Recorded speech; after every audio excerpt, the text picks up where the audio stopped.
Asyhadu an la ilaha illallah wahdahu la syarikalah wa anna Muhammadan abduhu wa rasuluhu alladzi la nabiyya ba'dahu amma ba'du.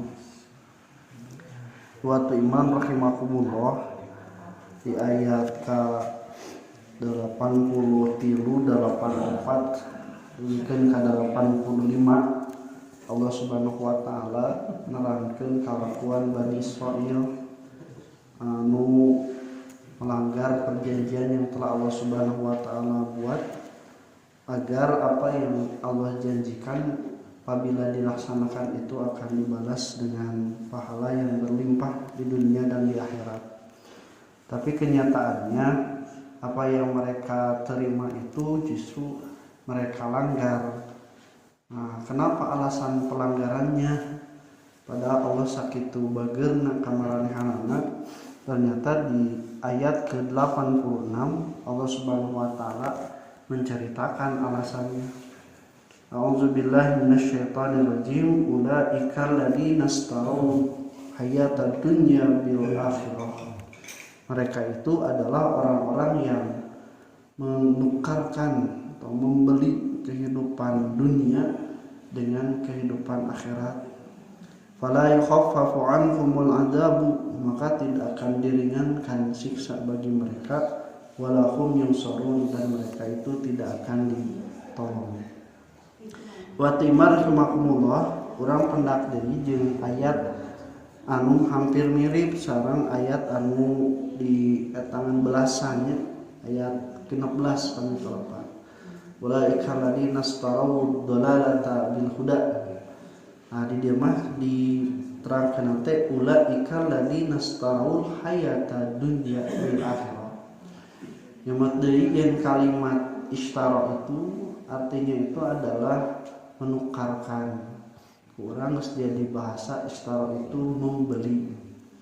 Orang yang membeli atau menjual, bahkan terkadang jual beli juga sudah satu paket. Cuman orang yang membeli itu gambarannya menukarkan sesuatu yang dia anggap berharga kepada yang dia anggap lebih berharga. Ai beas jeung artos leuwih berharga mana? Beas jeung artos. Cek beas artos. Artos cek saha? Cek tukang beas. Cek tukang beas mah artos lebih berharga tibatan beas, matakna boga beas dijalualan keur meunang artos. Ai cek nu meuli beas lebih berharga mana? Beas, boga artos dibelikeun beas. Jadi nu berharga teh mana tuh beas artos. Kitu nya kehidupan dunia mah bolak-balik muter.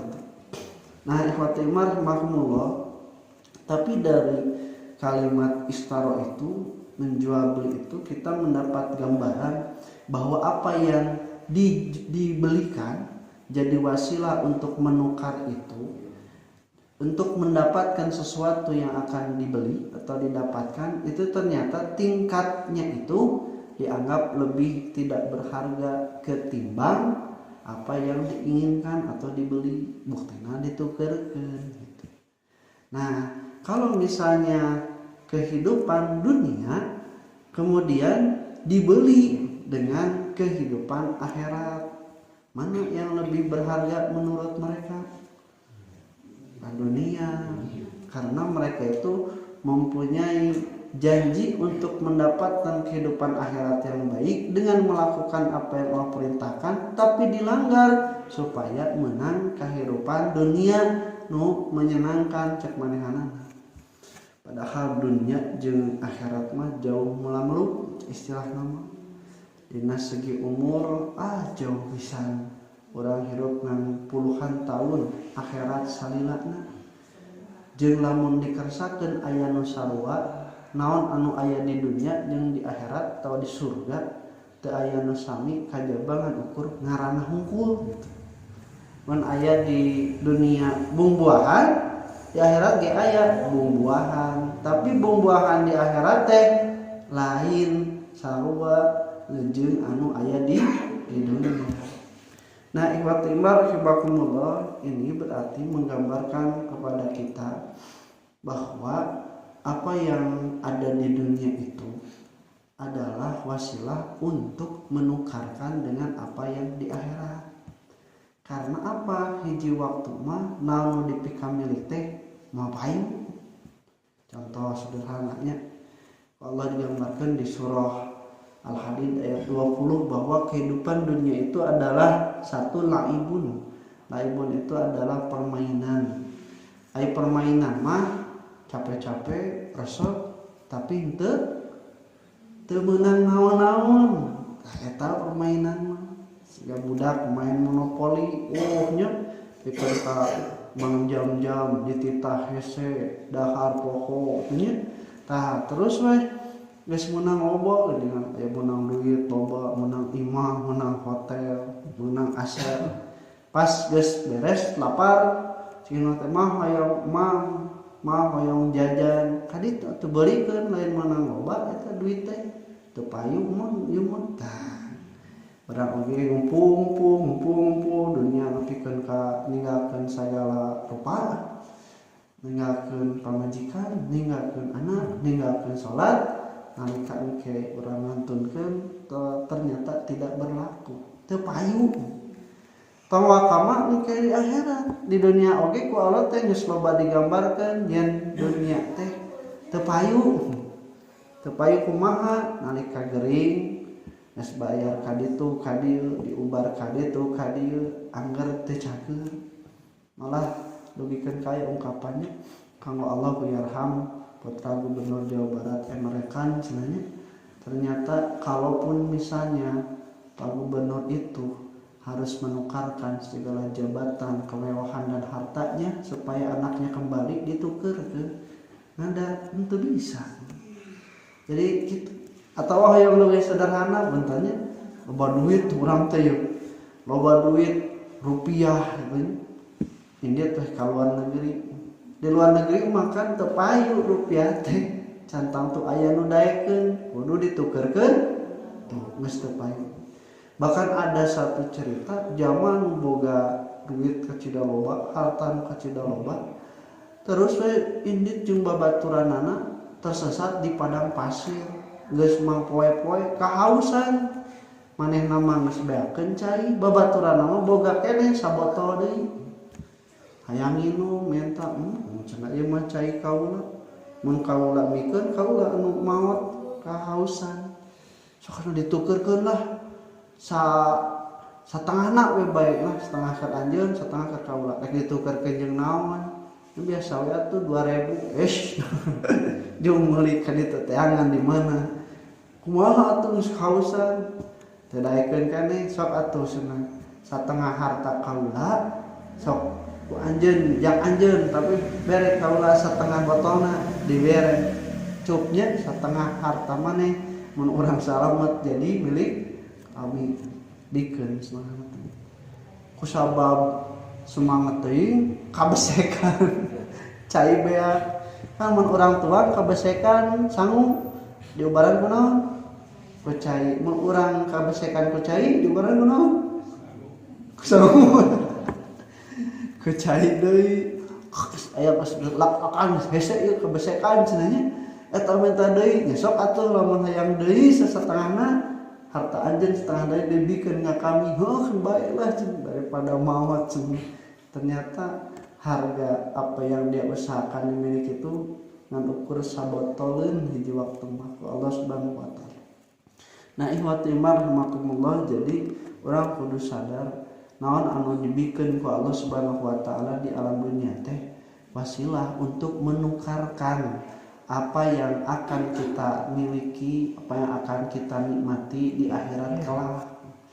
Makanya sederhana hirup dunia mah sok ayeuna bapak ibu keur taribra nanti tah sabab tibra mah udah cukup kolom oge, tapi urang hayang engke bisa tibra nikmat, bisa hirup anu nikmat di akhirat gugah ibu bapak teh sanajan tiris, sanajan tiis wudu teras sanajan capek hoream ka masjid. Untuk apa? Menukarkan apa yang kita miliki sekarang supaya engke bisa katarima di akhirat dalam bentuk yang lebih banyak lebih. Kan jelema teh lolobana sieun ka akhirat teh kusabab naon? Kusabab manehanana nyangka yang hirup ieu teh leuwih nikmat. Kusabab naon? Nyada rumasa amalanana ge goreng. Si sapertos kieu. Mun ibu cicing di imah saung butut. Terus we diajak hayu pindah ka gedong sigrong daek teh. Oh doy kata. Daek pisan cenah. Ayeuna lamun misalna teh hirup ayeuna di gedong sigrong. Erek dipindahkeun ka saung butut. Daek teh. Ah kitu. Kalau bana jalma teh kitu ngerasa yang hirup dunia teh geus meunang itu semenang ieu, tah engke di akhirat teh bakal leungit. Kunaon da amalanana teu bisa sapatos lejangnikeun. Akibatnya mereka itu takut mati. Ai urang mah katanya boga imah ngan sakitu-kituna, boga ieu ngan sakitu-kituna. Engke ku Allah dijanjikeun ka cidar berlimpahna kenikmatan teh. Daek teh. Tah kitu. Bisa tinggal di atas. Jadi wasilah untuk memindahkan, menggantikan sesuatu yang kita miliki sekarang untuk kita nikmati di kehidupan akhirat kelak. Itu sederhananya kalimat istara. Nah orang-orang Yahudi itu, mereka itu nyata pikirannya pendek. Makanya mereka itu menjual belikan apa yang dimiliki sekarang dari apa yang Allah janjikan dari kehidupan yang akan kelak, diselamatkan dunia jeung akhirat ku hayang kanikmatan dunia yang sesaat. Maka mari sebatkeun mereka itu nepikeun kamorbankeun dulur sabab ngabelaan piuntungan ti babaturanana aos jeung hajros. Maka fala yukhaffafu anhumul adabu wa lahum yunsarun. Maka mereka itu tidak akan diringankan siksaannya dan juga tidak akan ditolong. Bu, lamun anu geus dihukum, mun geus dikurung, yang diharapkan sekarang itu apa? Nah, remisi nya atawa pengurangan masa tahanan atunya atawa aya pertolongan nepikeun ka bisa dibebaskeun. Akhirna manehanana tidak ada jaminan sekalipun dari yang paling berhak Allah Subhanahu wa taala. Coba wala yukhaffafu anhumul adab wa lahum yunsarun. Maka mereka itu akan rugi serugi-ruginya, sudah diponis dengan hukuman, tidak ada keringanan sama sekali dan tidak akan ada yang bisa menolong. Inilah orang-orang yang menjual kehidupan akhirat dengan dunia. Kalimat ulaika, kalimat tunjuknya ini menggunakan kata tunjuk yang menunjukkan sifat, bukan menunjukkan lagi bahwa itu Yahudi atau itu Bani Israel, tapi menunjukkan sifat yang menjual dunia, menjual akhirat untuk mendapatkan dunia. Sahawae wayahna bakal kitu nasibna, termasuk orang-orang yang mengaku beriman Islam lamun nepikeun ka ngagadekeun akhiratna keur menang kehidupan dunia nya nasibna fala yukhaffafu anhumul adab wa lahum yunsarun. Tak cing gura-giru waktuna adzan, waktuna salat teh kitu nya da teu lila Allah manuntut tina kehidupan urang teh ulah nepikeun ka urang sadayana katipu ku kehidupan dunia dengan ukur sakitu-kitu. Aku qoul hada wa astaghfirullah wa lakum. Assalamualaikum warahmatullahi wabarakatuh.